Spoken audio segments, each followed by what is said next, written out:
बिस्मिल्लाहिर्रहमानिर्रहीम। काबे के खजाने को एक मरतबा एक चोर ने चुराने की कोशिश की। चोर कुएं में ही गिर गया। उसके बाद अल्लाह ताला ने उसकी हिफाजत के लिए एक सांप को मुकर्रर कर दिया। यह सांप कुएं की मंडीर पर बैठा रहता था, किसी को खजाने के नजदीक नहीं आने देता था। कुरैश भी उससे खौफजदा रहते थे। अब जबकि काबे की दीवारों में शिगाफ पड़ गए और नए सिरे से उसकी तामीर का मसला पेश आया, तो अल्लाह ताला ने एक परिंदे को भेजा। वह उस सांप को उठा कर ले गया। ये देखकर कुरैश के लोग बहुत खुश हुए।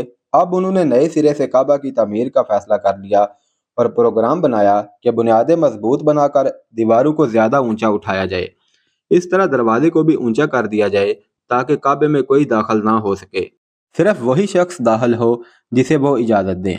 अब उन्होंने पत्थर जमा किए। हर कबीला अपने हिस्से के पत्थर अलग जमा कर रहा था। चंदा भी जमा किया गया। चंदे में उन्होंने पाक कमाई दी, नापाक कमाई नहीं दी। मसलन तवाइफों की आमदनी, सूद की कमाई और दूसरों का माल गसब करके हासिल की गई दौलत चंदे में नहीं दी। पाक कमाई उन्होंने बिला वजह नहीं दी थी। एक खास वाकया पेश आया था जिससे वो इस नतीजे पर पहुंचे थे कि इस काम में सिर्फ पाक कमाई लगाई जाएगी। वो वाकया यूं था कि एक कुरैशी सरदार अबू वहब अमर बिन आबद ने जब यह काम शुरू करने के लिए एक पत्थर उठाया, तो पत्थर उसके हाथ से निकलकर फिर उसी जगह पहुंच गया जहां से उसे उठाया गया था। इस पर कुरैशी हैरान परेशान हुए। आहर खुद वहब खड़ा हुआ और बोला, ऐ गिरोह कुरैश, काबे की बुनियादों में सिवाय पाक माल के कोई दूसरा माल शामिल मत करना। बैतुल्लाह की तामीर में किसी बदकार औरत की कमाई, सूद की कमाई या जबरदस्ती हासिल की गई दौलत हरगिज शामिल न करना। ये वहब नबी करीम सल्लल्लाहु अलैहि वसल्लम के वालिद हजरत अब्दुल्ला का मामू था और अपनी कौम में एक शरीफ आदमी था। जब कुरैश के लोग खाना काबे की तामीर के लिए पत्थर ढो रहे थे, तो उनके साथ नबी करीम सल्लल्लाहु अलैहि वसल्लम भी पत्थर ढोने में शरीक थे। आप पत्थर अपनी गर्दन पर रख कर ला रहे थे। तामीर शुरू करने से पहले कुरैश के लोगों ने खौफ महसूस किया कि दीवारें गिराने से कहीं उन पर कोई मुसीबत न नाज़िल हो जाए। आखिर एक सरदार वलीद बिन मुगीरा ने कहा, काबा की दीवारें गिराने से तुम्हारा इरादा इस्लाह और मरम्मत का है या इसको खराब करने का? जवाब में लोगों ने कहा, जाहिर है हम तो मरम्मत और इस्लाह चाहते हैं। यह सुनकर वलीद ने कहा, तब फिर समझ लो अल्लाह ताला इस्लाह करने वालों को बर्बाद नहीं करता।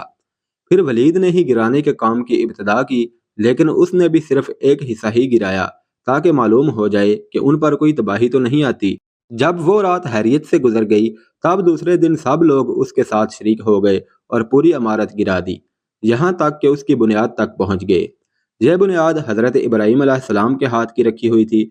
हज़रत इब्राहीम अलैहिस्सलाम ने बुनियादों में सब्ज़ रंग के पत्थर रखे थे। ये पत्थर ऊंट के कोहान की तरह थे और एक दूसरे से जुड़े हुए थे। उन लोगों के लिए उनको तोड़ना बहुत मुश्किल काम साबित हुआ। दाएं कोने के नीचे से कुरैश को एक तहरीर मिली। वो तहरीर सुरयानी जुबान में लिखी हुई थी। उन्हें सुरयानी जुबान नहीं आती थी। हर एक यहूदी को तलाश करके लाया गया। उसने वो तहरीर पढ़कर उन्हें सुनाई। तहरीर ये थी, मैं अल्लाह हूँ, मक्का का मालिक, जिसको मैंने इस दिन पैदा किया जिस दिन मैंने आसमानों और ज़मीन को पैदा किया। जिस दिन मैंने सूरज और चांद बनाए, मैंने इसको यानी मक्का को 7 फरिश्तों के जरिए घेर दिया है। इसकी अजमत उस वक़्त तक ख़त्म नहीं होगी जब तक कि इसके दोनों तरफ पहाड़ मौजूद हैं। इन पहाड़ों से मुराद एक तो अबू कैस पहाड़ है जो कि सुफा पहाड़ी के सामने है, और दूसरा कायकान पहाड़ है जो मक्का के करीब है और जिसका रुख अबू कैस पहाड़ की तरफ है। और यह शहर अपने बाशिंदों के लिए पानी और दूध के लिहाज से बहुत बाबरकत और नफ़ा वाला है। ये पहली तहरीर थी। दूसरी मुकाम इब्राहीम से मिली। उसमें लिखा था, मक्का अल्लाह ताला का मोहतरम और मुअज़्ज़म शहर है। इसका रिज़्क़ 3 रास्तों से इसमें आता है। यहाँ 3 रास्तों से मुराद कुरैश के 3 तजारती रास्ते हैं। उन रास्तों से काफिले आते जाते थे। तीसरी तहरीर उससे कुछ फासले से मिली। उसमें लिखा था, जो भलाई बोएगा लोग उस पर रश करेंगे, यानी उस जैसा बनने की कोशिश करेंगे, और जो शख्स रुसवाई बोएगा वो रुसवाई और निदामत पाएगा। तुम बुराइयां करके भलाई की आस लगाते हो। हाँ, ये ऐसा ही है जैसे कीकर यानी कांटेदार दरख्त में कोई अंगूर तलाश करे। ये तहरीर काबे के अंदर पत्थर पर खुदी हुई मिली। काबे की तामीर के सिलसिले में कुरैश को पत्थरों के अलावा लकड़ी की भी ज़रूरत थी। छत और दीवारों में लकड़ी की ज़रूरत थी। लकड़ी का मसला इस तरह हल हुआ कि एक जहाज़ अरब के साहल से आकर टकरा गया। आज उस मकाम को जद्दा का साहल कहा जाता है। पहले ये मक्का का साहल कहलाता था, इसलिए कि मक्का का करीब तरीन साहल यही था। साहल से टकरा कर जहाज़ टूट गया। वो जहाज़ किसी रूमी ताजर का था। उस जहाज़ में शाह रूम के लिए संगे मार मार लकड़ी और लोहे का सामान ले जाया जा रहा था। कुरैश को इस जहाज़ के बारे में पता चला तो ये लोग वहां पहुंचे और उन लोगों से लकड़ी खरीद ली। इस तरह छत की तामीर में उस लकड़ी को इस्तेमाल किया गया। आखिर खाना काबा की तामीर का काम हजर असवद तक पहुंच गया। अब यहाँ एक नया मसला पैदा हो गया। सवाल ये पैदा हुआ कि हजर असवद को कौन उठाकर उसकी जगह पर रखेगा। हर कबीला ये फजीलत खुद हासिल करना चाहता था। ये झगड़ा इस हद तक बढ़ा कि मरने मारने तक नौबत आ गई और लोग एक दूसरे को कत्ल करने पर तुल गए। कबीला अब्दुद्दार ने तो कबीला अदी के साथ मिलकर एक बर्तन में खून भरा और उसमें अपने हाथ डुबोकर कहा, हजर असवद हम रखेंगे। इसी तरह दूसरे कबीले भी अड़ गए और तलवारें नियामों से निकल आईं। आखिरकार फिर वही हस्ती दरमियान में आई जिन्हें सब अमीन कहकर पुकारते थे। आप सल्लल्लाहु अलैहि वसल्लम ने ऐसा फैसला फरमाया जिससे सब मुतमईन हो गए। वो सब बैतुल्लाह में जमा हुए। उन लोगों में अबू उमैया बिन मुगीरा था, उसका नाम हुज़ैफा था। कुरैश के पूरे कबीले में ये सबसे ज्यादा उम्र वाला था। यह उम्मुल मोमिनीन सईदा उम्मे सलमा का बाप था। कुरैश के इंतहाई शरीफ लोगों में से था। मुसाफिरों को सफरी सामान और खाना वगैरह देने के सिलसिले में बहुत मशहूर था। जब कभी सफर करता तो अपने साथियों के खाने पीने का सामान खुद करता था। उस वक़्त उस शदीद झगड़े को ख़त्म करने के लिए उसने एक हल पेश किया। उसने सबसे कहा, ए कुरैश के लोगों, अपना झगड़ा ख़त्म करने के लिए तुम यूं करो कि हरम के सुफा नामी दरवाजे से जो शख्स सबसे पहले दाखिल हो उससे फैसला करा लो। वो तुम्हारे दरमियान जो फैसला करे वो सब उसको मान लें। यह तजवीज़ सब ने मान ली। आज उस दरवाजे को बाबुल इस्लाम कहा जाता है। यह दरवाज़ा रुकने जमानी और रुकने असवद के दरमियानी हिस्से के सामने है। अल्लाह की कुदरत कि उस दरवाजे से सबसे पहले हुजूर नबी करीम सल्लल्लाहु अलैहि वसल्लम तशरीफ़ लाए। कुरैश ने जैसे ही आपको देखा तो पुकार उठे, ये तो अमीन हैं, ये तो मोहम्मद हैं, हम इन पर राज़ी हैं। उनके ऐसा कहने की वजह यह थी कि कुरैश अपने आपस के झगड़ों के फैसले आपसे ही कराया करते थे। आप सल्लल्लाहु अलैहि वसल्लम किसी की बेजा हमायत नहीं करते थे, ना बिला वजह किसी की मुखालफत करते थे। उन लोगों ने अपने झगड़े की तफसील आप सल्लल्लाहु अलैहि वसल्लम को सुनाई। सारी तफसील सुनकर आप सल्लल्लाहु अलैहि वसल्लम ने फरमाया, एक चादर ले आओ। वो लोग चादर ले आए। आपने उस चादर को बिछाया और अपने दस्ते मुबारक से हजर असवद को उठाकर उस चादर पर रख दिया। उसके बाद आपने इरशाद फरमाया, हर कबीले के लोग इस चादर का एक एक किनारा पकड़ लें, फिर सब मिलकर इसको उठाएं। उन्होंने ऐसा ही किया। चादर को उठाए हुए वो इस मुकाम तक आ गए जहां हजर असवद को रखना था। उसके बाद नबी करीम सल्लल्लाहु अलैहि वसल्लम ने हजर असवद को उठाकर उसकी जगह रखना चाहा, लेकिन ऐन उसी वक्त एक नजदी शख्स आगे बढ़ा और तेज आवाज में बोला, बड़े तज्जुब की बात है कि आप लोगों ने एक कम उम्र नौजवान को अपना रहनुमा बना लिया है और उसकी इज्जत अफजाई में लग गए हो। याद रखो, यह शख्स सबको ग्रोहों में तकसीम कर देगा, तुम लोगों को पारा पारा कर देगा। करीब था कि लोगों में उसकी बातों से एक बार फिर झगड़ा हो जाए, लेकिन फिर खुद ही उन्होंने महसूस कर लिया कि हजूर सल्लल्लाहु अलैहि वसल्लम ने जो फैसला किया है वो लड़ाने वाला नहीं, लड़ाई खत्म करने वाला है। चनाचे हजर असवद को नबी करीम सल्लल्लाहु अलैहि वसल्लम ने अपने मुबारक हाथों से उसकी जगह पर रख दिया। मुअर्रखों ने लिखा है, यह नजदी शख्स दरअसल इबलीस था जो इस मौका पर इंसानी शक्ल में आया था। जब काबे की तामीर मुकम्मल हो गई तो कुरैश ने अपने बुतों को फिर से उसमें सजा दिया। काबे की यह तामीर जो कुरैश ने की थी चौथी तामीर थी। सबसे पहले काबे को फरिश्तों ने बनाया था, फिर हज़रत आदम अलैहिस्सलाम ने खाना काबा की तामीर शुरू की और उसके बाद हज़रत इब्राहीम अलैहिस्सलाम ने खाना काबा की तामीर की। इस तरह कुरैश के हाथों यह तामीर चौथी बार हुई थी। हज़ूर अकरम सल्लल्लाहु अलैहि वसल्लम की उम्र मुबारक 40 साल के करीब हुई तो वही के आसार शुरू हो गए। इस सिलसिले में सबसे पहले आपको सच्चे ख्वाब दिखाई देने लगे। आप सल्लल्लाहु अलैहि वसल्लम जो ख्वाब देखते वो हकीकत बनकर सामने आ जाता। अल्लाह ताला ने सच्चे ख्वाबों का सिलसिला इसलिए शुरू किया कि अचानक फरिश्ते की आमद से कहीं आप खौफजदा न हो जाएं। उन दिनों एक बार आपने सईदा हदीजा से फरमाया, जब मैं तन्हाई में जाकर बैठता हूँ तो मुझे आवाज़ सुनाई देती है, कोई कहता है, ए मोहम्मद, ए मोहम्मद। एक बार आपने फरमाया, मुझे एक नूर नजर आता है, ये नूर जागने की हालत में नजर आता है, मुझे डर है उसके नतीजे में कोई बात ना पेश आ जाए। एक बार आपने ये भी फरमाया, अल्लाह की कसम, मुझे जितनी नफरत इन बुतों से है इतनी किसी और चीज़ से नहीं। वही के लिए आपको जहनी तौर पर तैयार करने के लिए अल्लाह ताला ने फरिश्ते इसराफील अलैहिस्सलाम को आपका हमदम बना दिया था। आप उनकी मौजूदगी को महसूस तो करते थे मगर उन्हें देख नहीं सकते थे। इस तरह आपको नबूवत की खुशखबरियां दी जाती रहीं। आप सल्लल्लाहु अलैहि वसल्लम को वही के लिए तैयार किया जा रहा था। अल्लाह ताला ने आपके दिल में तन्हाई का शौक पैदा फरमा दिया था, चनाचे आपको तन्हाई अजीज हो गई। आप गारे हिरा में चले जाते और वहां वक़्त गुजारते। इस पहाड़ से आपको एक बार आवाज़ भी सुनाई दी थी, मेरी तरफ तशरीफ़ लाएं ए अल्लाह के रसूल। उस गार में आप सल्लल्लाहु अलैहि वसल्लम मुसलसल कई रातें गुजारते, अल्लाह की इबादत करते। कभी आप 3 रातों तक वहाँ ठहरते, कभी 7 रातों तक, कभी पूरा महीना वहाँ गुजार देते।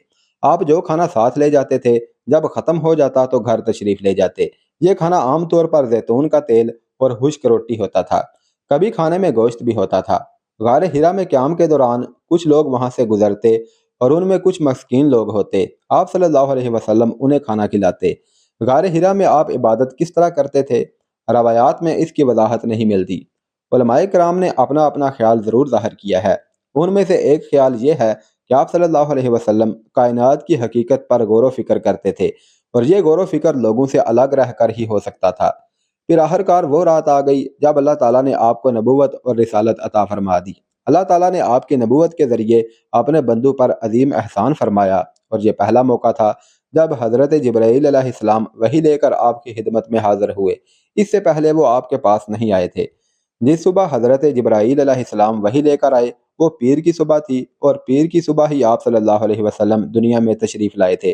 آپ فرمایا کرتے تھے، پیر کے دن کا روزہ رکھو، کیونکہ میں پیر کے دن پیدا ہوا، پیر کے دن ہی مجھے نبوت ملی۔ بہرحال اس بارے میں روایات مختلف ہیں۔ یہ بات طے ہے کہ اس وقت آپ کی عمر مبارک کا 40واں سال تھا۔ آپ اس وقت نیند میں تھے کہ جبرائیل علیہ السلام تشریف لائے۔ ان کے ہاتھ میں ایک ریشمی کپڑا تھا اور اس کپڑے میں ایک کتاب تھی۔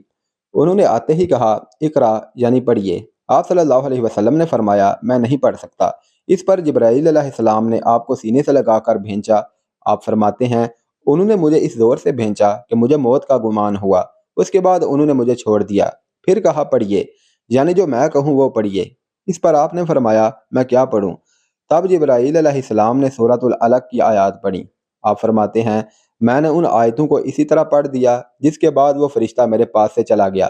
ایسا لگتا تھا گویا میرے دل میں ایک تحریر لکھ دی گئی ہو، یعنی یہ کلمات مجھے زبانی یاد ہو گئے۔ اس کے بعد آپ صلی اللہ علیہ وسلم گھر تشریف لائے۔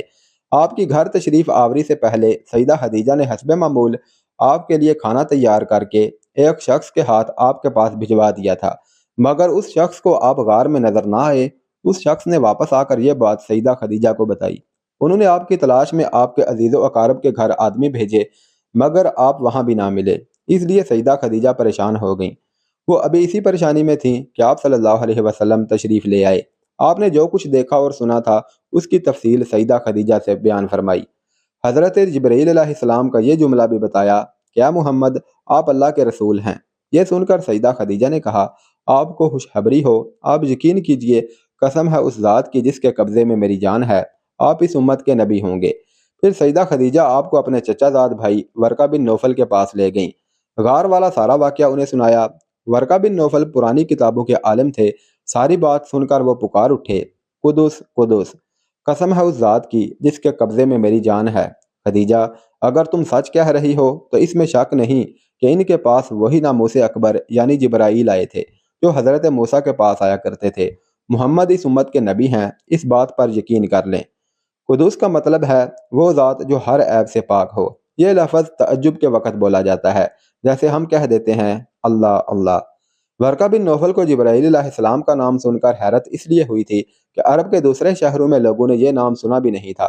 یہ بھی کہا جاتا ہے کہ ورقہ بن نوفل نے آپ کے سر کو بوسہ دیا تھا اور پھر کہا تھا، کاش میں اس وقت تک زندہ رہتا جب آپ لوگوں کو اللہ تعالیٰ کی طرف دعوت دیں گے، میں آپ کی مدد کرتا، اس عظیم کام میں بڑھ چڑھ کر حصہ لیتا۔